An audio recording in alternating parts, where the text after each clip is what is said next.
Hello friends. तो आज हम इस वीडियो में देखने वाले हैं मिसलेनियस एक्सरसाइज 1 के लास्ट दो क्वेश्चंस। बहुत ही इंपॉर्टेंट क्वेश्चन है। ये वाला क्वेश्चन बहुत ही आसान भी है, एक ही तरीका है। तो देख लेते हैं क्या है। Let a and b the set if a intersection x equal to b intersection x equal to empty set. इन दोनों के इंटरसेक्शन में कोई कॉमन एलिमेंट नहीं है, इसलिए वो एम्प्टी सेट होगा। Okay. And A union X equal to B union X, लेकिन उन दोनों का यूनियन करते हो तो इक्वल होता है। फॉर सम एक्स, कोई सम एक्स सेट होगा, है ना। शो दैट, अगर ये होता है, कंडीशन है, तो कंपलसरी क्या होगा, ए इक्वल टू बी, तो हमें शो करना है। तो मैंने आपको एक बात सिखाई थी, अगर दो सेट को इक्वल दिखाना हो तो हम क्या दिखाते हैं, एक दूसरे के सबसेट दिखाते हैं। यानी कि हम दिखाएंगे कि ए जो है वो बी का सबसेट होगा एंड बी जो है वो ए का सबसेट होगा। अगर एक दूसरे के सबसेट है तो हम बोल सकते हैं दोनों सेट इक्वल होंगे, या दोनों इक्वल है तो हम बोल सकते हैं दोनों एक दूसरे के सबसेट होंगे। तो यहाँ पे हम ए सबसेट बी दिखाएंगे और बी सबसेट ए दिखाएंगे। उसके आधार पे हम ऐसा बोल सकते हैं दोनों सेट इक्वल है। तो चलिए यहाँ पे प्रूव करते हैं किस तरह से। तो सबसे पहले मैं इन दोनों को इक्वल दिखाने के लिए मैं शो करूंगा first we show that A subset B. अब बात आ चुकी है कि सबसेट कैसे दिखाए। तो सबसेट की डेफिनेशन ही यही है कि एवरी एलिमेंट ऑफ सेट ए वो सेट बी में होने चाहिए। तो मैं ए सेट में से एलिमेंट्स लेता हूं, for every x belongs to a. इसका मतलब क्या होता है, फॉर एवरी, यानी कि सेट ए में जितने एलिमेंट है वो सारे एक्स। तो अब देखो बच्चों, अगर कोई एलिमेंट ए सेट में है तो इसके साथ, ए सेट के साथ किसी भी सेट का यूनियन करते हो आप तो उसमें वो सारे एक्स आएंगे। मतलब सर मैं नहीं समझा, लेकिन देखो मैं समझाता हूं। मैं ए यूनियन एक्स करता हूं, एक्स यानी कि कोई सम सेट है, तो उसमें भी वो सारे एक्स आएंगे। आप बोलोगे सर नहीं, पता ही नहीं चला क्या बोला। सुनो, अगर एक्स जो है वो ए सेट में तो है ना, तो मैं ऐसा कह सकता हूं कि इधर ए यूनियन एक्स, इसका मतलब होता है ए सेट के सारे एलिमेंट और एक्स सेट के एलिमेंट दोनों को जोड़ देना। तो इसमें ए सेट के तो सारे एलिमेंट्स हो गए ही ना, तो इधर एक्स ए में है तो वही एक्स इन दोनों के यूनियन में भी होते हैं। अब आया समझ में। सर आपने इधर एक्स ही क्यों लिया, क्योंकि क्वेश्चन में गिवन था कि ए यूनियन एक्स था कि नहीं, गिवन था। यस, तो मुझे उस रिजल्ट का भी यूज करना है भाई, तो उस रिजल्ट का यूज करते हैं। अब देखो, मैंने एक्स ए सेट में से लिया, अब दिखाना किस में है, बी में, लेकिन यहां पे मुझे एक्स मिला ए यूनियन एक्स में। क्या मैं इसमें कहीं बी के फॉर्म में जा सकता हूं? तो क्वेश्चन को ध्यान से देखा तो ए यूनियन एक्स को आप लिख सकते हो बी यूनियन एक्स। क्या लिख सकते हो, बी यूनियन एक्स, है ना, पक्की बात। अब क्या, क्योंकि इसका मतलब होता है कि बी यूनियन एक्स का मतलब होता है कि वो एक्स बी में भी होगा और वो एक्स एक्स में भी होगा। अब यहां पे दो केस बन चुके हैं। आपने एक्स ए में लिया था, आपको एक्स बी में मिला। ए में सारे एलिमेंट लिए थे ना आपने ए में से, वो अब कैसे में मिल चुके हमें, बी में। हमारा काम हो चुका है, हो गया कि नहीं हुआ।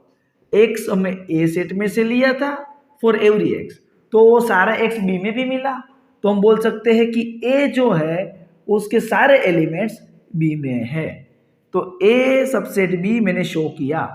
लेकिन सर इस केस का क्या, तो इस केस में क्या होगा, एक्स ए में भी है और एक्स एक्स में भी है, यानी कि वो दोनों सेट में है। दोनों सेट यानी कि कॉमन एलिमेंट, इंटरसेक्शन आएगा। अब इसका इंटरसेक्शन तो आप देख लो, एम्प्टी सेट है, यानी कि एक्स है एम्प्टी सेट में। अब आप बोलोगे सर पगला गए हो क्या, एम्प्टी सेट में तो कोई एलिमेंट ही नहीं होता। एम्प्टी सेट में कोई एलिमेंट ही नहीं होता, उसमें कोई बिलोंग नहीं करता। तो अगर ऐसा केस बन चुका है तो हम बोल देंगे कि ये नथिंग, एक्स इज नथिंग, कुछ है ही नहीं एक्स, तो ये केस ही नहीं बनता। तो हमने ए सबसेट बी तो दिखा दिया, ए वाला पोर्शन। अब दिखाना है बी सबसेट ए। अब हमारा पोर्शन कौन सा हो चुका है, B subset A. Now we show that B subset A. बच्चों बी सबसेट ए कैसे दिखाओगे, तो आप बोलोगे सर बी में से सारे एलिमेंट्स उठा लो for every x belongs to b, और उसी एक्स को ए में दिखाओ। सर अब आप मुझे बताइए क्या लिखोगे, तो कि x belongs to B union x। अभी तो ऊपर लिखा था कि x बी सेट में से लिया, यानी कि वो x बी में तो है ही। अब b यूनियन x करते हो तो इसमें b के भी एलिमेंट सारे होते हैं और x के भी सारे होते हैं, है ना, यानी कि वो x इसमें भी बिलोंग करेगा। अब मैं यहां से सेपरेट दे देता हूं, लेकिन वेट, वो x मुझे दिखाना किस में है अभी, a सेट में। तो क्या ए सेट के फॉर्म में जा सकता हूं, यस, क्वेश्चन में है x union B equal to लिख सकते हो आप a यूनियन x। अब सेपरेट दे दो तो x बिलोंग्स टू a आएगा, यूनियन का मतलब और होता है, दो केस बनेंगे। अब देखो यहां पे मेरा काम हो चुका है, x हमने b में से लिया था, a में दिखा दिया कि वो सारे x b a में है, यानी कि b सबसेट a हो गया। लेकिन इस केस का क्या, तो x b में भी था, x में भी था, यानी कि वो x दोनों के इंटरसेक्शन में है, यानी कि उसका इंटरसेक्शन तो एम्प्टी सेट गिवन है भैया। तो ए नथिंग, x इज नथिंग, कोई x है ही नहीं। तो by equation 1 and 2, by equation 1 and equation 2 हम क्या कह सकते हैं, तो कि a जो है वो b का सबसेट है, b a का सबसेट है, तो a और b दोनों सेट इक्वल ही होंगे और इक्वल ही होंगे। बच्चों आपको ये सही में समझ में आया हो तो वीडियो को लाइक बनता है और कमेंट भी बनता है ना, तो प्लीज कमेंट और लाइक करके मुझे आपके रिव्यू जरूर बताइए। अब हम देखते हैं क्वेश्चन नंबर 10 क्या होगा, find set a b and c. आपको इसे सेट फाइंड करना है such that A intersection B, B intersection C and A intersection C are non-empty set। वो तीनों के इंटरसेक्शन नॉन एम्प्टी होने चाहिए, यानी कि तीनों के इंटरसेक्शन में कुछ ना कुछ कॉमन एलिमेंट होना चाहिए। लेकिन अगर मैं तीनों का इंटरसेक्शन करता हूं तब कोई कॉमन होना नहीं चाहिए। लेते हैं एग्जांपल, हम सेट ए लेते हैं, उसके अंदर एलिमेंट लेते हैं 1 2, सेट बी में लेते हैं 1 3। देख लो ए इंटरसेक्शन बी एम्प्टी नहीं है, A intersection B empty set नहीं है, उसके अंदर एक 1 एलिमेंट है ना। अब सी सेट लेता हूं, सी सेट के अंदर मैं कंसीडर करता हूं 2 3 एंड 4। मैंने क्या कंसीडर किया, 2 3 एंड 4। तो आप यहां पे देख सकते हो कि B इंटरसेक्शन C करते हो, B इंटरसेक्शन C, तो कॉमन में आएगा 3 एलिमेंट, यानी कि ए भी एम्प्टी सेट नहीं है। और A इंटरसेक्शन C भी चेक कर लो, उसमें भी कॉमन आएगा 2, तो ए भी एम्प्टी सेट नहीं है। लेकिन अब जब मैं तीनों सेट के इंटरसेक्शन की बात करूं तो तीनों में कोई कॉमन एलिमेंट है, इधर 1 है, लेकिन इसमें 1 नहीं है, इसमें 2 है तो इसमें 2 ही नहीं है, इसमें 3 है तो इसमें 3 नहीं है, यानी कि तीनों सेट के इंटरसेक्शन में कुछ कॉमन नहीं है, तो ये क्या हो जाएगा, एम्प्टी सेट।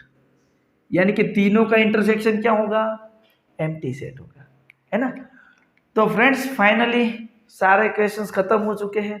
अगर आप मेरे वीडियो सीरीज में जुड़े हुए थे तो मुझे आप बताओ और चैनल को सब्सक्राइब करके रखना। मैं न्यू चैप्टर जब भी अपलोड करता हूँ तो आपको नोटिफिकेशन मिल जाएगी और आपको अपडेट भी मिलता रहेगा। अब मैं टेलीग्राम ग्रुप की चैनल भी है, वहाँ पे मैं अपडेट अपने आप देने वाला हूँ, तो आप मेरे साथ जुड़े रहिए। वहाँ पे आप डाउट भी सेंड कर सकते हो, कोई बच्चे फ्री होंगे तो वो सॉल्यूशन भेजेंगे, उनसे भी नहीं हो रहा तो मैं सॉल्यूशन भेजूंगा। ओके, तो मिलते हैं। थैंक यू फ्रेंड्स, ऐसे ही सपोर्ट करते रहिए।